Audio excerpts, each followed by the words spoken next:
keeping in goal. Alex Poulsen is going to come on shortly.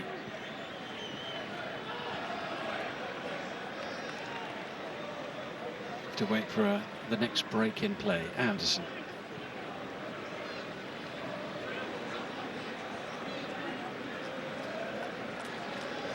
Well, this is the third meeting between these two nations over the years. The very first one ended in a 1-0 England victory back in 1991. Gary Lineker.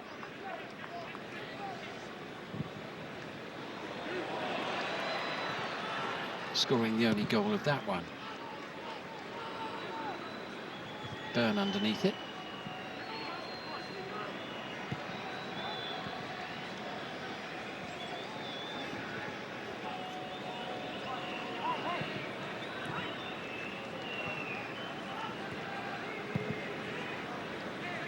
I think there are about 5 substitutions going to be made by New Zealand in one go here. Forward it goes off the boot of Auld. And James Trafford swiftly into action, but the whistle blows anyway. I think those changes are going to happen now for New Zealand. So Nando Pinaka is going to come on. Sarpreet Singh, one of those going off.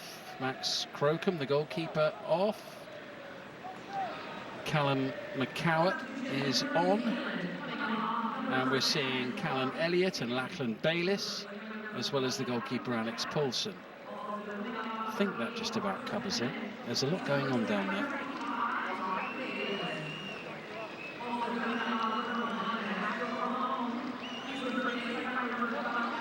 So we've, by my reckoning, we have had 22 substitutions in this game, with a little over 5 minutes to go. Poulsen has been with Lechia Gdansk in Poland on loan from Bournemouth.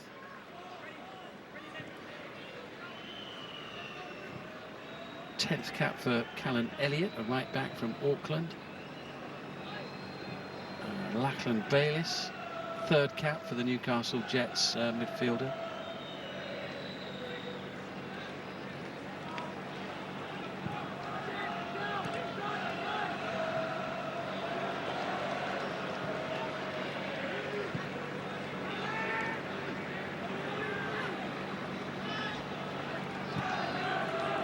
Byrne finding Reece James, who in turn picks out Jude Bellingham. I mean, they're just looking for that second goal to give them a little bit of elbow room here.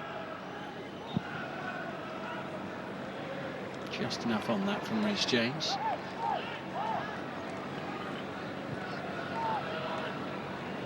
O'Reilly into Livramento, who's trying to find Reece James. The challenge on Ivan Toney's been penalised. Pinaka's first contribution, having just come off the bench, the central defender from Auckland.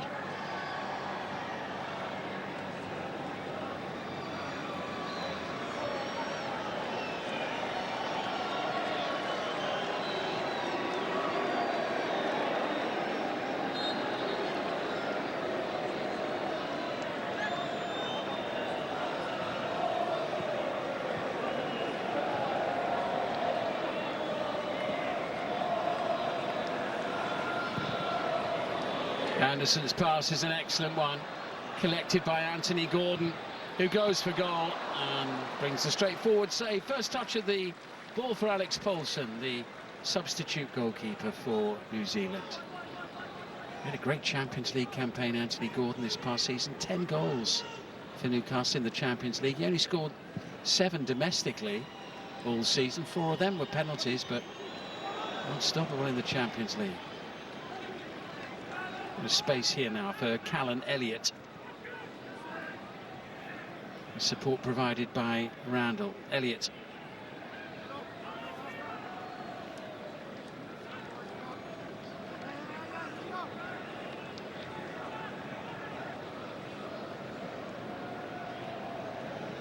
Determined play by Callum McCowart.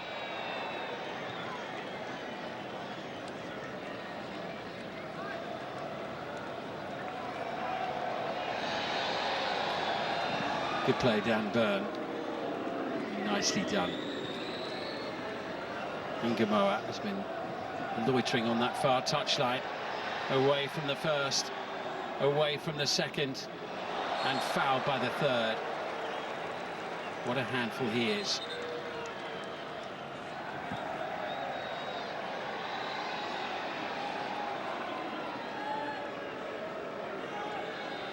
It was the only way Lachlan Bayliss was going to stop Rio and Gamoa.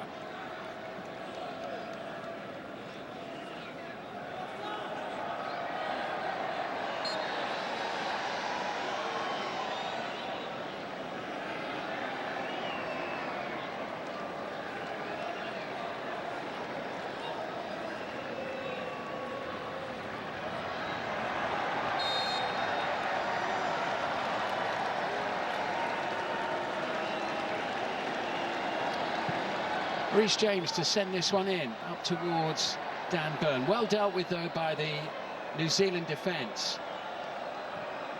McCowan tussling with O'Reilly. Collected by Bayliss, but England have it back. No, not by fair means.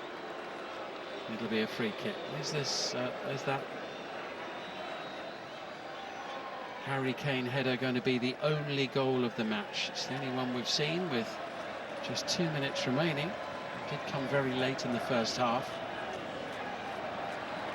Another game, another goal. He's the man that England have to keep fit. If he's in form and stays healthy, they've got a chance.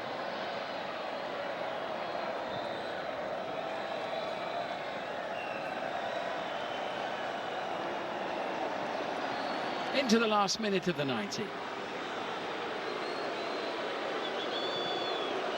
New Zealand's pushing forward, hoping for a chance, hoping to snatch a dramatic draw.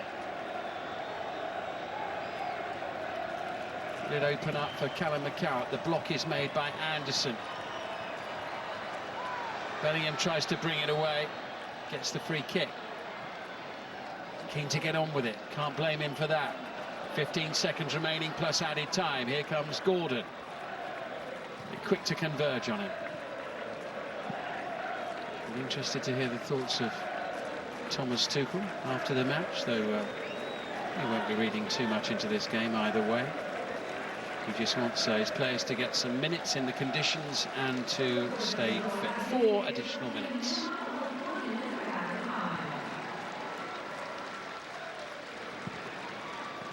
Of course, we have had the fortune of avoiding a potential thunderstorm delay, which of course does occur in this part of the world and across North America relatively frequently. We're going to have some delays, it's almost certain, during the World Cup matches over the next few weeks, but stay dry and bright throughout this match.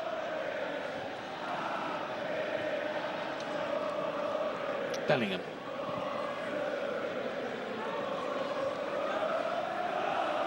And Gamoa. He's looked like he's enjoyed himself on his international debut. It was a lovely bit of skill from Ezri Konsa, but just got caught on his foot.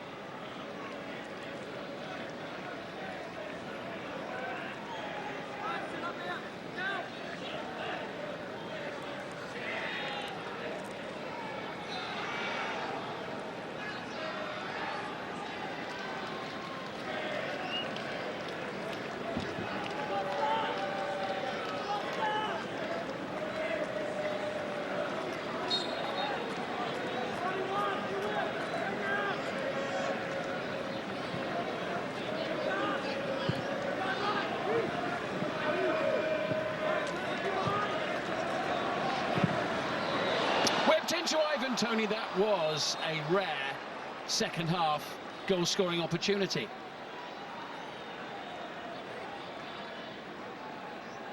And the flag has gone up anyway. He was well offside.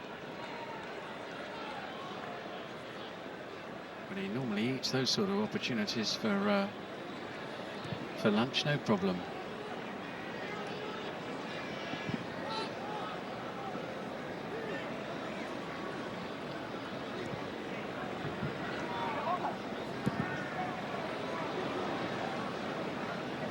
Nobody there in white. But for New Zealand, a much better performance, a much better outcome than the other day. The rather alarming scoreline against Haiti of 4 goals to 0. That certainly wasn't in the planning for Darren Bazley, but his team have acquitted themselves well here against one of the bigger fish at the World Cup this summer. Just the 1 goal in the game. Barely time for England to launch another attack, but there is time, and can they create a goal-scoring opportunity here? Reece James sends it across, and the answer is no on this occasion. Old with a chance to get it away. James working hard to try and atone for the disappointing delivery into the box.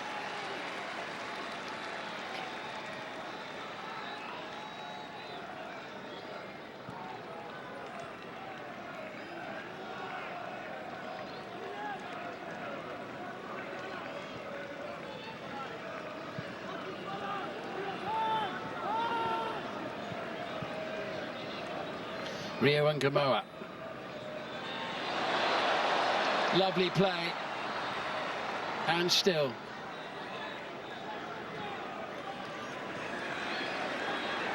He's made quite a contribution. In it goes towards Bellingham, who is furthest forward. Ngamoa once more in the thick of the action for England.